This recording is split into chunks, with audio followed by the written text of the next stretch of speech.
Hi guys! So ayan, maglalagay na naman tayo ng panibagong sticker. Lalagay natin siya dito para medyo gumanda-ganda naman yung dating niya. Hindi kasi ito pwedeng alisin dahil may walang kisame, may nalalaglag na mga buhangin. Buhangin? Ano yun? Yung sa alikabok? Ay basta, yun. Tapos ayan. Kaya na hanggang dito siya, hanggang dito natin ilalagay. So dapat pantay-pantay syempre. Ayan, pa ganyan. Yun. Tapos dito. Ayan, so saktuhin natin. Ayan siya. Hop, yeah. So ito yung palatandaan. O diba, ang ganda ng palatandaan. Ayan, bali. Tatanggalin lang naman natin to. Ayan, tatanggalin lang natin yan. Actually, madikit siya. Tapos, sabi, hindi to pwede sa mga sahig. Hala, nasan dito? Ay, ito. Yun. So, pang pader lang daw talaga siya, tsaka makapit daw. Kaya kapag magustuhan ko to, syempre, bibili pa rin tayo ulit.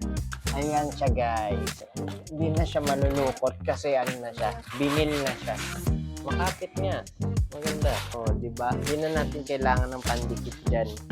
So, ayun. Tapusin ko lang muna magkabit.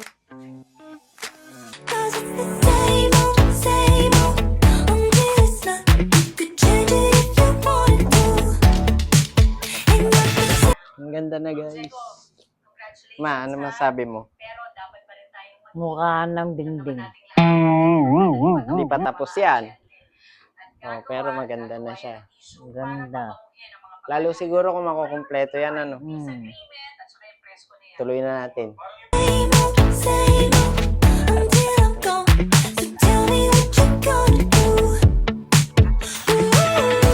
Ito kasi guys, so, kasi hindi naman nakakisame. Ayan. Kaya ako naglagay ng harang dyan.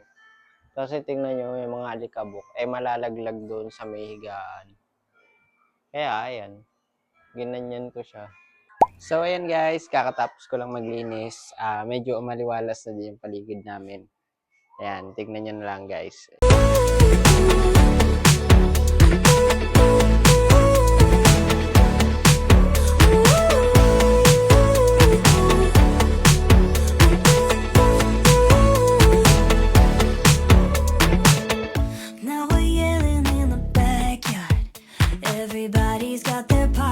So, ayan guys, finally natapos na. Tapos nakaligo na din ako.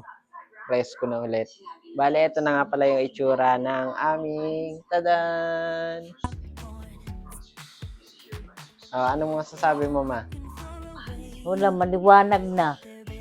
Ganda na, no? Oh, ha? Nagmukha na siyang bahay. Tapos ito yung kusina namin. Yan, kahit gusot-gusot yan, maganda na rin yan, di ba? No? Tsaka na lang palitan pag may budget na talaga. Yun lang guys, bye-bye.